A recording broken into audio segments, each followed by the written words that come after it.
Hello students, we are continuing with a very important topic, the preparation of cash flow statement, and this is the third lesson on preparation of cash flow statement. Follow these lessons one after the other systematically, and I am sure you will understand how to prepare cash flow statement. You see, while preparing cash flow statement, you have to take 3 steps. First step is 3 steps. What is the first step? That is calculation of cash flow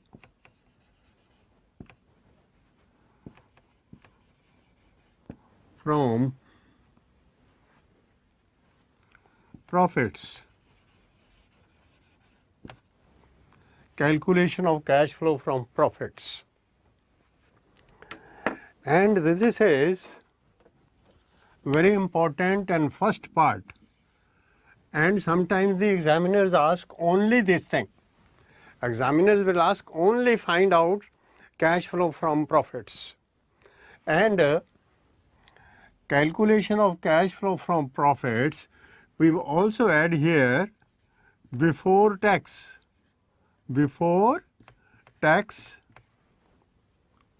comma, and extraordinary items. I will tell you what these are.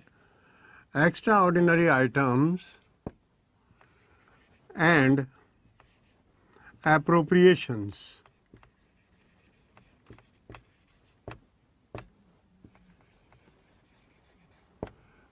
We have to find out cash flow from operations, cash flow from profits. Which profits? The profits which are before paying tax and before taking into account any extraordinary item. I will tell you what are these extraordinary items.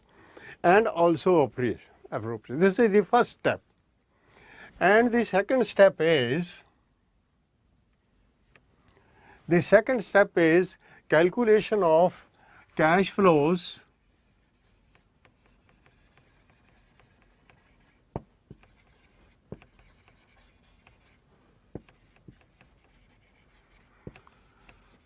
from investing activities.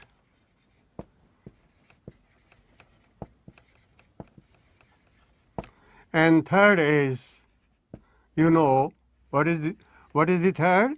Third is calculation of cash flows from financing activities.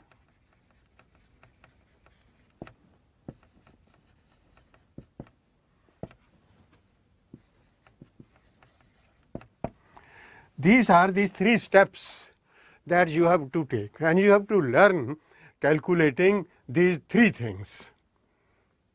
And one thing more I tell you here, the examiner can ask you to prepare full cash flow statement, which will involve all these 3 calculations, okay? And the examiner can also ask you each step individually only. Calculate only cash flow from profits. From cash flow from investing activities. Cash flow from financing activities. And when we say calculation from profits, these profits come from operating activities.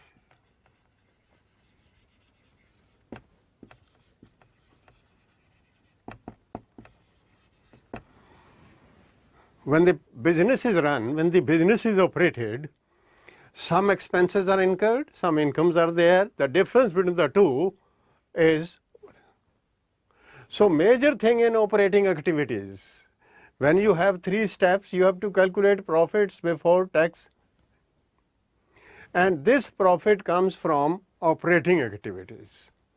So when you calculate cash from operating activities, the most important part in this is calculation cash from profits before tax.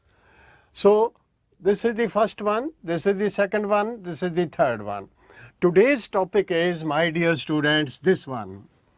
In operating activities, when we calculate cash flow from operating activities, there what we have to do is, in operating activities, we have to calculate cash flow from profits before tax, before extraordinary items, and before appropriations. Okay. Now this calculation of profit before extraordinary items and before tax and before appropriation is to be done separately as a working note. It is not going to be a part of the cash flow statement. This calculation will be done, remember, I repeat, it is to be done separately. This is what the companies do when they prepare their cash flow statement. In the cash flow statement, they write only one item, net cash flow from operating activities. They write net cash flow from operating activities, and they take the figure from the working note.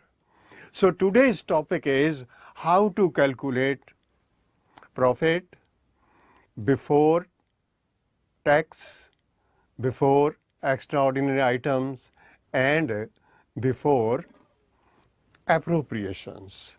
Now, in order to explain this,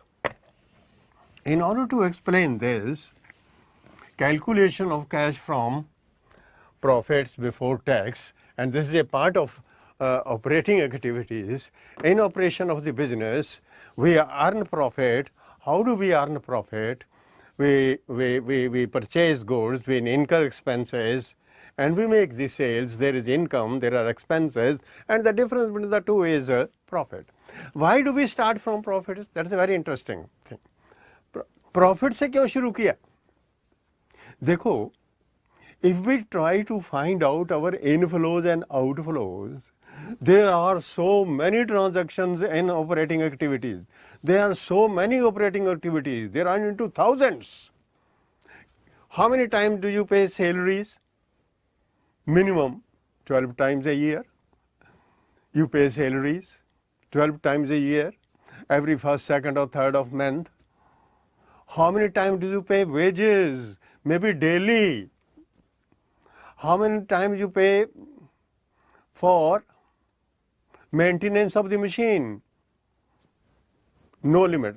There are large number of transactions, and if we start taking into account each and every inflow and outflow, you can imagine what a huge effort it will be.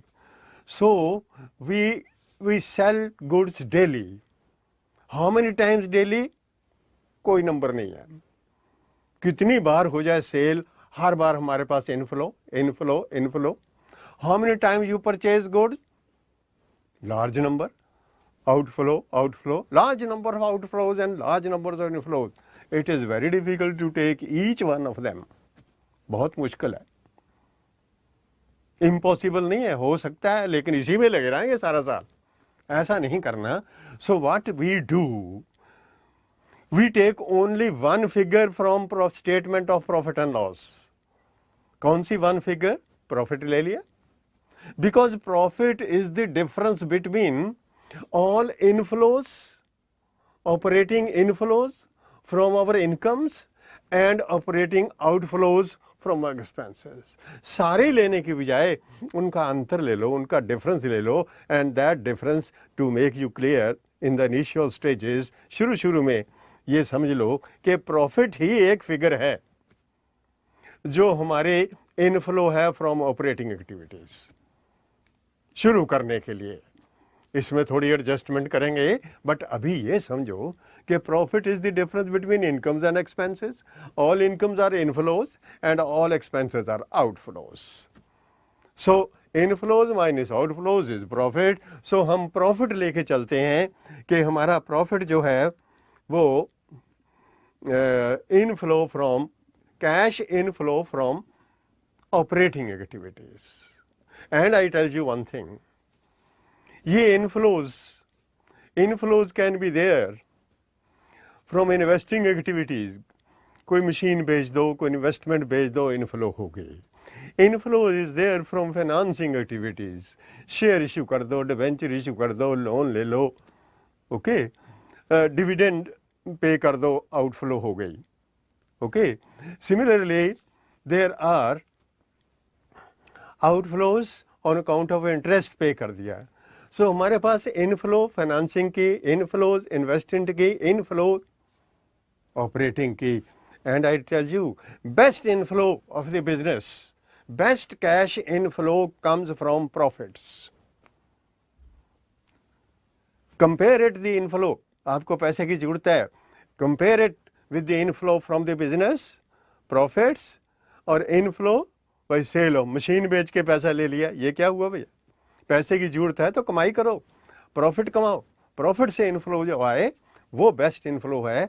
ये नहीं है कि जरूरत पड़ी तो घर से जाके पैसा ले आओ, जरूरत पड़ी तो लोन ले लो, जरूरत पड़ी तो किसी से मांग लो, बैंक से लोन ले लो। No, best is inflow from profits. इतना इंपॉर्टेंट है, इसलिए एग्जामिनर कभी कभी केवल इसी के ऊपर क्वेश्चन पूछता है, भाई ये इंफॉर्मेशन आपको गिवन है, इससे आप कैलकुलेट करो क्या, profit from, cash flow from profits before tax and before extraordinary items and appropriations. ये चीज जानने के लिए I take a small example to explain it to you, and the example is, suppose you go to the market, you have started business, a trading business, there are purchases, you pay wages, very good, you pay expense for petrol, there is sales, purchase किया 15,000 का, wages पे करी 5 से 2,000 की wages दी, petrol खर्चा है आपका 500 रुपए का, there are sales of 25,000 rupees, these are your expenses. ये आउटफ्लोज हैं, ये आउटफ्लोज हैं, और ये भाई आपकी इनफ्लो है। और अगर हम इनका डिफरेंस लें कि आपके पास इनफ्लो तो हुई 25 की और आउटफ्लो इज देयर 15 to 17,500, 17,500, तो that gives you 7,500 as profit. ये प्रॉफिट आ गया, एक दिन का प्रॉफिट ये है। सो ये देखो, आउटफ्लो आउटफ्लो आउटफ्लो इनफ्लो। तो हम एक एक को क्यों लें? Why should be increase our effort? बहुत काम हो जाएगा, ये तो थोड़ी सी है। कितनी बार परचेजेज होंगे? कई बार हो सकते हैं, हर बार थोड़ी करेंगे। इसी तरह खर्चे हैं, कई बार हो सकते हैं, हर बार थोड़ी करेंगे। एक ही बार एक फिगर ले लेंगे हम, कौन सी? प्रॉफिट की। और वो प्रॉफिट जो होगा, that profit will be your inflow from operating activities. तो प्रॉफिट को बेस लेके चलना, ठीक है। अब हम कैलकुलेट करना है cash flow from profit before tax. The proforma given by institute of chartered accountants for preparation of cash flow statement according to accounting standard 3 revised, according to AS3 revised, इसके अंदर परफॉर्मा गिवन है। उस परफॉर्मे में सबसे पहले ए part आता है, 3 part होंगे। ए पार्ट ऑपरेटिंग एक्टिविटी का और बी पार्ट होगा आप जानते हैं इन्वेस्टिंग एक्टिविटी का और सी पार्ट होगा कौन सी का, फाइनेंसिंग एक्टिविटी का।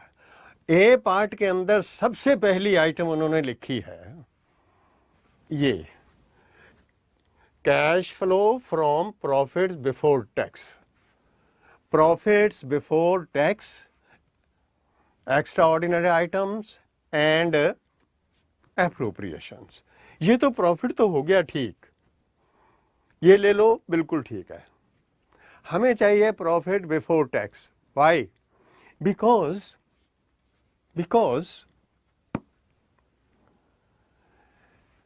The pro forma of cash flow जो इंस्टीट्यूट ऑफ चार्टर्ड अकाउंटेंट्स ने दी है उसमें नीचे एक कॉलम बनाया है जहां पर टैक्स की अमाउंट भरनी है, जहां पर ये लिखना है टैक्स कितना पे किया या टैक्स हमारे पास वापस कितना आया, रिफंड कितना आया। क्योंकि हमें वो सेपरेटली लिखनी है इसलिए इस प्रॉफिट की फिगर में से वो फिगर जो है वो नहीं आनी चाहिए, नहीं घटनी चाहिए जो टैक्स घट चुका है। Got my point? सो हमें लिखनी है वो फिगर जो है profit before tax and before appropriation. Now see what is meant by appropriations. ये बंदा जो प्रॉफिट ये कमाई करने गया बिजनेसमैन, कितना कमा के लाया ये? 7,500। अब 7,500 में से व्हाट ही डिड, इसने रास्ते में आते आते बैंक में जमा करवा दिया।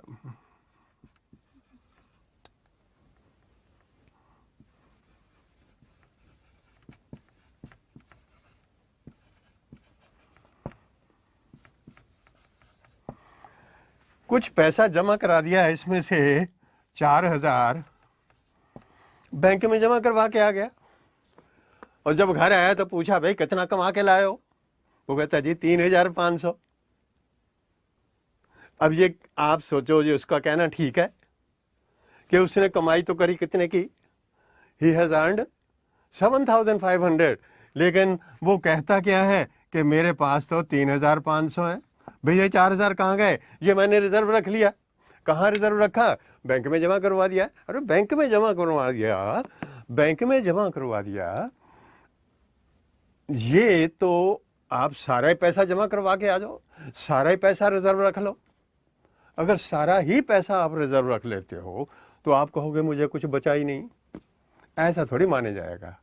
सो ये जो रिजर्व रखना है, this is you may not deposit in the bank but you keep it as a reserve, you keep it as a reserve कि ये फिर काम आएगा। बिल्कुल रख लीजिए रिजर्व, लेकिन ऐसा नहीं कर सकते कि हम कहें कि ये प्रॉफिट हमारा कम हो गया, प्रॉफिट कम नहीं हुआ।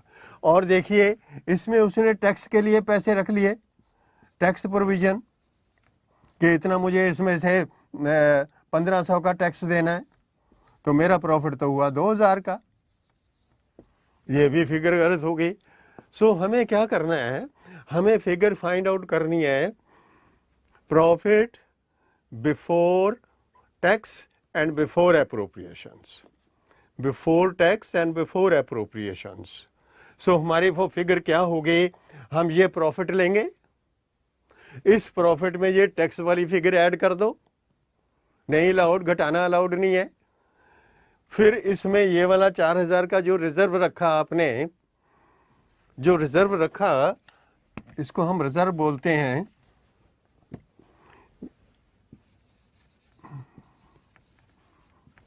ये रिजर्व रखा है, ये भी ऐड कर दो, ये हमारी एप्रोप्रिएशन है, फिर काम आएगी फ्यूचर में। तो हमारी फिगर ये 7,500।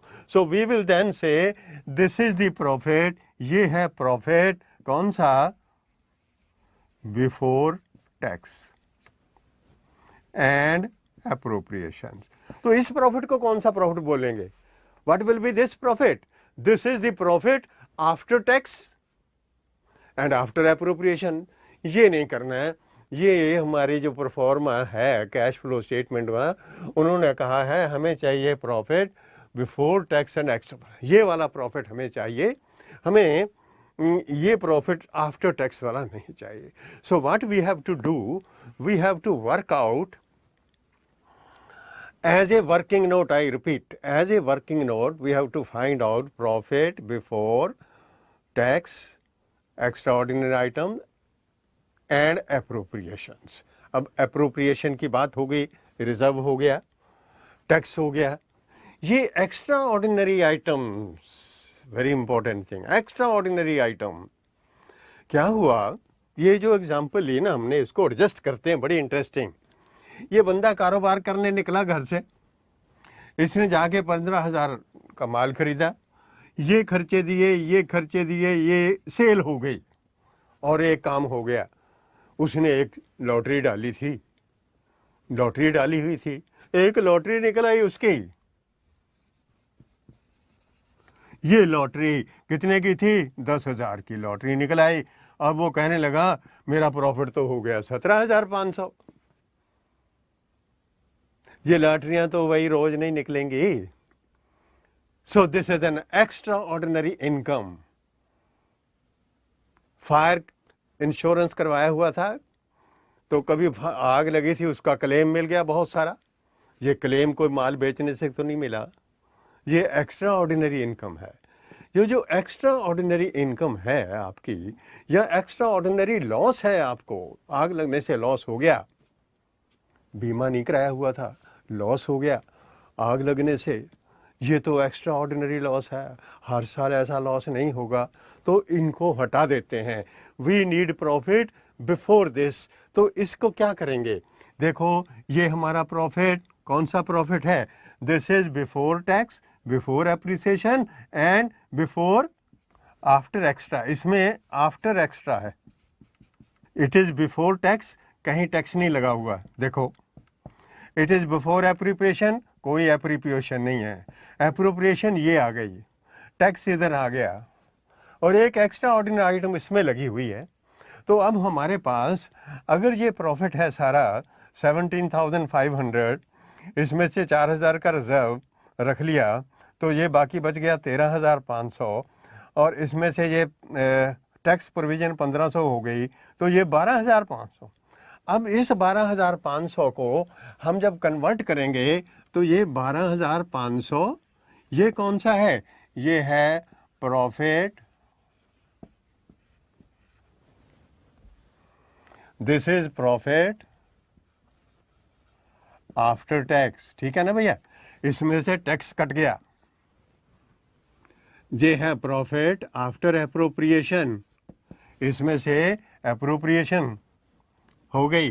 ये है profit after extra, extra ordinary item. ये सारी इसमें तो ये है. हमें चाहिए बिफोर, हमें फिगर चाहिए before. This is what is required, remember this. इसमें गलती नहीं करनी. हम बार बार कह रहे हैं कि हमने देखा है बच्चे गलतियां करते हैं इसमें.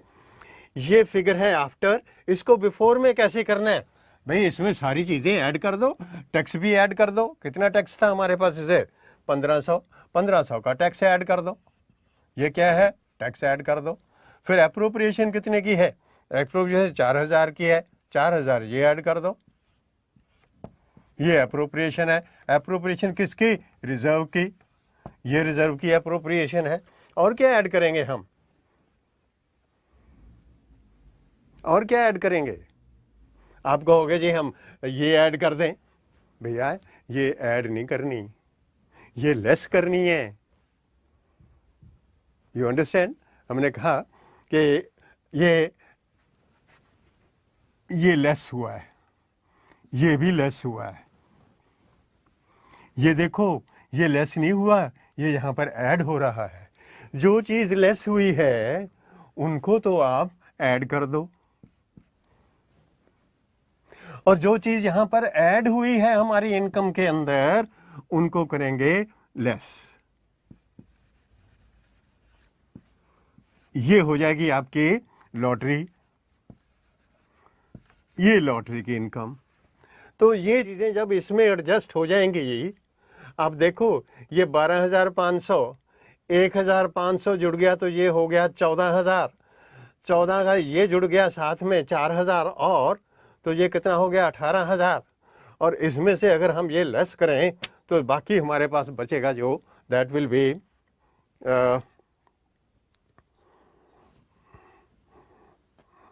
ये 12,000 है, 12 मुझे यहाँ गलती लिख गया थे 2,000, ये 12,000 की फिगर है ना, देखो इधर। तो 12,000 में 1,500 मिला, दैट इज 13,500, 13,000 14,500, 14,500 में से 12,000, 13,000, 13,500 और 17,500 ये निकल जाएगा। तो देखो हमारे पास 7,500 आ गई, और ये वही फिगर है जो यहाँ आई थी हमारी पहले, ये वाली। So this is how we calculate, this is how we calculate profit before tax, extraordinary items and appropriations। ये सबसे पहली ये आइटम आनी है और आपने ये कैलकुलेट करनी है। इसके बाद जब हमारे पास एक आइटम ये आ जाएगी, फिर हमें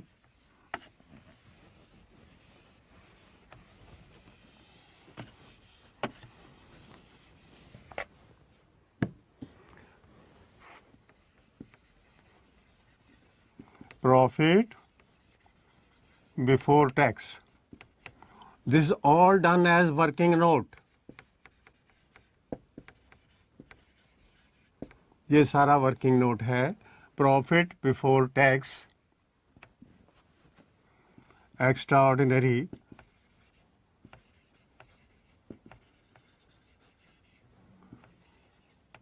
आइटम्स एंड अप्रोप्रिएशंस।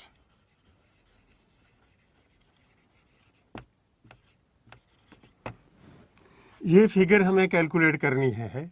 इसमें सबसे पहले हमने कैलकुलेट किया प्रॉफिट, अभी जो मैंने करके दिखाया है आपको, प्रॉफिट आया, फिर एडजस्ट किया उसमें टैक्स, फिर एडजस्ट किया एक्स्ट्राऑर्डिनरी आइटम, फिर एडजस्ट किया उसमें जो एप्रोप्रिएशंस थी।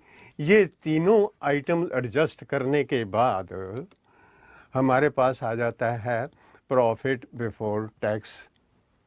और इसका एग्जामिनर नॉर्मली 1 या 2 नंबर इसी आइटम के रखे हुए होते हैं, बाकी का आंसर बाद में आएगा। पहले यहीं पर टिक करके एग्जामिनर ने 2 नंबर आपको दे देने हैं। तो इसकी खास प्रैक्टिस आपने करनी है, calculation of profit before tax, extraordinary items and appropriations, और इसको एज वर्किंग नोट कैलकुलेट करना।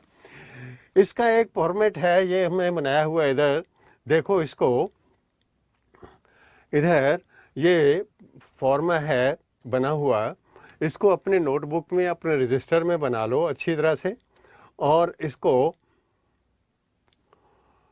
लर्न करो। नेट प्रॉफिट बिफोर टैक्स और एक्स्ट्राऑर्डिनरी आइटम्स एंड एप्रोप्रिएशन, ये है वर्किंग नोट।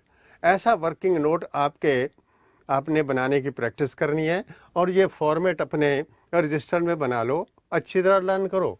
ये वही चीज़ें हैं जो हमने इधर आपको बताई हैं। सबसे पहले प्रॉफिट, यहाँ लिखना प्रॉफिट।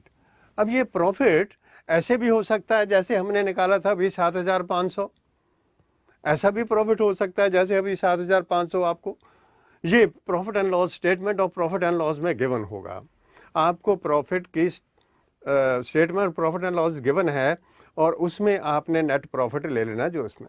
लेकिन कई बार आपको ये गिवन होता है 2015, इसका प्रॉफिट है 15 लाख,